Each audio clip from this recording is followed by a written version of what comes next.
I dashur publik, të dashur shqiptar, ju nga tjeta dhe mirë se vini prapë në transmetimin tim të 3x3. Sot jam rrugës, edhe një rrugë afërsisht 5-6 orë është kthy në më shumë se 13 orë. Po, do t'je dalim. Atë që adeshta me e adresu sot në këtë transmetim, janë në një plan operativ për ta shpërbër opozitën aktuale si që shohim në Kosovë në një parti të vetëm. Dyshohet se plani është për të nxjerrë figura të reja politike të pakonsumuara dhe pastaj për t'i vënë në krye të asaj partie. Po për ta bërë krejt këtë operacion, ata po dojnë që suksesin e këtij operacioni pastaj me shti edhe në procesin zgjedhor të Kosovës. Tasht, qysh po dojnë me e bo këto? Duke e quar Kosovën në zgjedhje të parakoshme përsëri, për të 4-ën herë. Si që keni po, këtave që ka nisë me ndërtua Libin, pse? S'kan mu pajtu me qeverin Kurti. Ndërto është gazi rus me ambalazhimin amerikan, që po thojnë gazi amerikan. Gjetje tona u lumtu se tregojnë, domethënë që ajo është thjesht kamuflazh, po gjetje tona dokumentuese gjithashtu e tregojnë që gazin që po e ambalazhojnë me flamur amerikan është gaz rus, është strukturë biznesore ruse. Ku është qëllimi final? Me konvertu Kosovën në varësi të orbitës gjeopolitike të Federatës Ruse. Këta njerëz janë kërcënim për sigurinë kombëtare. Këta njerëz janë kërcënim për stabilitetin e Kosovës dhe stabilitetin në rajon. Këta njerëz janë duke punuar në agjendë të Moskës zyrtare. Dhe aq konfirmueshëm është vërtetuar deri më tash që këta janë duke punuar në agjendë të Moskës zyrtare për ta futur Kosovën në orbitën e Rusisë, saqë dhe qendrat ndërkombëtare të vendosjes kanë filluar të ndajnë informacione shtesë me redaksin tonë në Londër.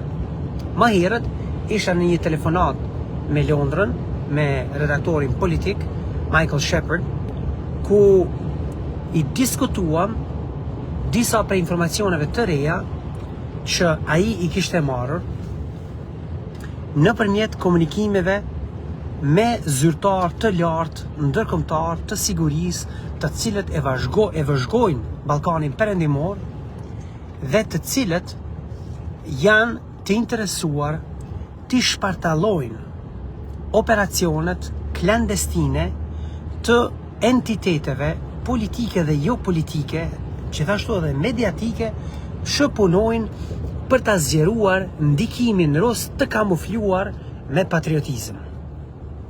Dhe si që dini, të parët që janë të dyshuar se punojnë, janë të dyshuar dokumentueshëm se punojnë për ta zgjeruar ndikimin rus, janë ata të cilët në mënyrë të pahamendur dhe të padyshimt dhe pa më dyshje kanë vazhduar dhe vazhdojnë të punojnë me klikën klandestine të Richard Grenellit. Kush janë ata? Janë PDK-ja si strukture tërpartijake, janë OOK-ja si strukture tërpartijake, dhe janë LDK-ja e cila nuk ka bashkëpunuar drejt për së drejti, por ka heshtur përballë këtyre operacioneve klandestine për ta përmbytur Kosovën dhe të drejtën e saj legjitime për ndërtuar institucione qeverisëse pas zgjedhjeve të shkurtit të vitit 2025, pas zgjedhjeve të dhjetorit të vitit 2025, por edhe pas zgjedhjeve të qershorit të këtij viti. Krejt këto struktura politike, përfshirë ish presidentin Vjosa Osmani, e cila i bëri vetës vetvrasjen politike duke pranuar të bashkëpunoj me struktura kriminale, parapolitike dhe mercenareske moskovite e Beogradase, nga 300.000 vota që ai kishte në vitin 2021, tash ka përfunduar me më pak se 80.000 vota, dhe nga flamurtarja e kandidatës për presidente të Republikës Kosovës nga ana e LDK-s, ku edhe u rekrutua për t'ia bërë puqin rezultatit zgjedhor të dhjetorit të vitit 2025 nga Lomir Avdigjiku, tashmë nuk është as kandidate e tyne për presidente. A keni po, ka dalë Lutfi Azizi dhe Lomir Avdigjiku si kandidat të mundshëm. Po, krejt këto janë fore, krejt këto janë kamuflazha. Majnin men, unë po ja them sot, që operacioni veç ka filluar në fush veprim për ta çuar Kosovën përsëri në zgjedhje të parakoshme, për të katërtën herë. Ky është operacion sabotazhi, është i mbështetur nga operacione klandestine të GRU-s ruse, se këta në portofolin e tyne kanë edhe Richard Grenellin, edhe Halit Sahitajn, edhe të tillët si Milajm Zeka, pastaj mediat pro-Beogradase në Kosovë, të cilët i bin zërat pro-Beogradas në Kosovë, të tillët sikur Paton Haxhiu, i cili ka kërkuar faljen e krimeve të luftës dhe gjenocidit serb ndaj Serbisë që Serbia e ka bërë në Kosovë, të tillët si Berat Buzhala, i cili vazhdimisht bën thirrje për mos me i besu shtetit, i cili vazhdimisht e përkesh shtetin sa herë që përballet me agresion paraushtarake politik nga Serbia zyrtare, i cili përpiqet me amëvesh fajin Republikës Kosovës atëherë kur kjo në mënyrë legjitime vepron në vetmbrojtje nga agresioni i Serbisë, i cili gjithashtu është ortak me Zvonko Veselinovićin, njeriun besnik të Beogradit dhe besnik të familjes Aleksandar Vučićit, sipas organizatës ndërkombëtare dhe rrjetit për hulumtimin e krimit organizuar në Evropë dhe Ballkanin Perëndimor. Pastaj e keni Lirim Mehmeta, i cili ka deklaruar publikisht ndërgënjeshtra të një pas njëshme, që ai ka thënë me pretendimet e tij se kjo media ka thënë ashtu, kjo media ka thënë ashtu, dhe siç e dini ju i dashur lexues, të cilët e keni pa hulumtimet tona, ne kemi vërtetuar në të paktën 3 raste të ndara, dokumentueshëm, që Lirim Mehmeta i ka gënjur. Dhe kur e kemi përballur me pyetjet tona, pse keni gënjur zoti Mehmetaj, përgjigjja e tij ka qenë kërkesë certifikat të gastarisë nga ana ime, dhe kur nuk ju shet as ajo, unë duhet përballë ty duel të debatit. E unë i tregova që ti skualifikohesh më debatu me mua zotni, se ti nuk e din çka është fakti, nuk e din çka është e vërteta, ti gënjen kur kapësh duke gënjur, ti gënjen për gënjeshtën për cilën je kapur duke gënjur, dhe pastaj mbytesh në rrjetin e gënjeshtrave tua duke qenë se nuk e din më cila është e vërteta, cila është realiteti.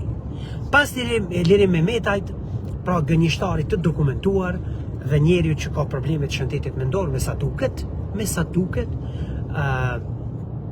po edhe emocional, e kemi Ilir Mirenën, njeriu i cili shitet e përdridhet si UÇK-ist, si gjoja ka qenë UÇK, mirë po që nuk i ka problem me i thonë publikisht, që na jemi kanë fajtor pse Miloševići na paska bo gjenocid në Kosovë.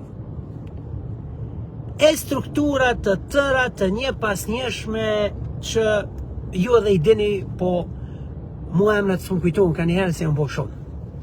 Pa ajo që ka dim është që përderisa këta emra janë bo shumë, sepse është shumë për kombin shqiptar me pas kaq një numër të tillë të njerëzve të cilët artikulueshëm, dokumentueshëm janë në favor të Beogradit, megjithatë një lajm është jashtëzakonisht i mirë e i mbar i dashur publik, që ata janë pakic.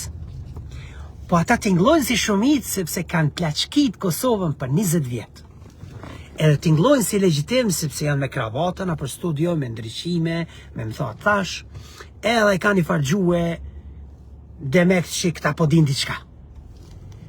Po, këta po din me i bë dom kombit, po din me i bë dom këtij populli, këtij vendi. Këta janë në operacion për me përmbyt Kosovën, me përmbyt të drejtën legjitime të qytetarëve të votës së lirë për me konsolidu shtetin, me shpartallu edhe deinstalu Serbinë që këta sistematikisht e kanë instalu për 20 vjet rresht pa ndalim. E kanë plaçkit Kosovën, kanë vra komandant luftës, kanë vra gazetar, kanë vra politikan, kanë vra aktivista politik, i kanë vra 2 tentimvrasje ndaj presidentit Rugova.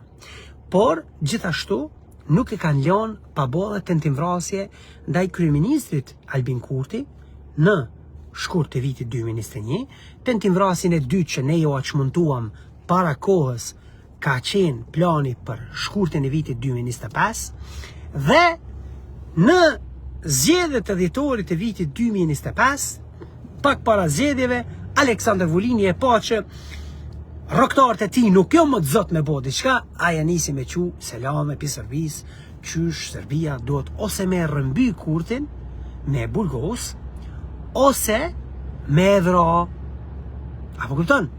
Edhe kur Vulini i tha këto deklarata, redaksia jonë komunikoi NATO-n, komunikoi Brukselin, komunikoi Londrën, komunikoi Parisin, komunikoi Washingtonin, po i komunikoi edhe Tiranën zyrtare, edhe Prishtinën zyrtare dhe jo zyrtare. Përveç reagimeve të ministrit punëve të brendshme, Xhelal Sveçla, dhe ministrit të mbrojtjes Ejup Maqedonci, presidentja e atëhershme Vjosa Osmani nuk dha asnjë reagim ndaj deklaratave kërcënuese për vrasjen e kryeministit Kurti. OAK-ja nuk dha asnjë reagim. PDK-ja nuk dha asnjë reagim. LDK-ja nuk dha asnjë reagim. Tirana zyrtare nuk dha asnjë reagim. Brukseli reagoi, KFOR-i reagoi, NATO-ja reagoi, Washingtoni reagoi, Londra reagoi, krejt këta heshtën. Ky është treguesi qartë që këta janë vullnetshëm, vetëdijshëm në operacione klandestine për ta vrarë çdo patriot shqiptar që mëton për ta konsoliduar shtetësinë e Republikës Kosovës dhe fuqizuar atë, për ta vrarë çdo patriot shqiptar që kërcënon instalimin sistematik të Serbisë në Kosovë që këta e kanë instaluar dhe për ta vrarë çdo nismë patriotike shqiptare për ta treguar të vërtetën në Republikën tonë. Prandaj, sikur edhe 100 milion zgjedhje që këta ti detyrojnë vendin për mi organizu, këtyne duhet domosdoshëm me ju reduktu besimi në votë. Sepse këta nuk meritojnë me u votu, nuk meritojnë besim në institucionet tona publike, në shtëpinë tonë kolektive, Republikën e Kosovës. Këta janë ofendim për historinë tonë, këta janë ofendim për patriotët tonë, këta janë ofendim për gjakun e rënd të dëshmorëve, këta janë ofendim për çdo gjë që është shqiptare. Këta nuk janë të interesuar për patriotizëm, nuk janë të interesuar për konsolidimin e shtetit, nuk janë të interesuar për ta shpartalluar Serbinë nga Kosova. Këta janë vasal të Serbisë dhe janë peng i kriminalitetit të tyre dhe të kaluarës së tyre kriminale e të palavdishme. Kaq kisha për sot, faleminderit shumë për vëmendjen e dashur publik, e qofshim me shnet e mos harroni, mbështeteni kronikat e barutit, sepse ne, me apo pasjar, do t'ua themi të vërtetën troq në mes të sheshit të gjithë atyreve të cilët e meritojnë për ta parë pasqyrën e vetë se kush janë. Prandaj, mos harroni, abononi të kronikat e barutit, abononi me pagesë, por edhe nëse mund t'jepni donacione, gjithashtu jeni të mirë se ardhur sepse të gjitha mjetet financiare i mbështesin veprimet tona redaksionale për të bërë hulumtime, për t'i zbuluar rrënjet e këtyne rrjeteve kriminale klandestine operative kundër Republikës Kosovës, kundër shtetit ton, kundër interesave tona kombëtare. Qofshim me shnet e shihemi në raste tjera.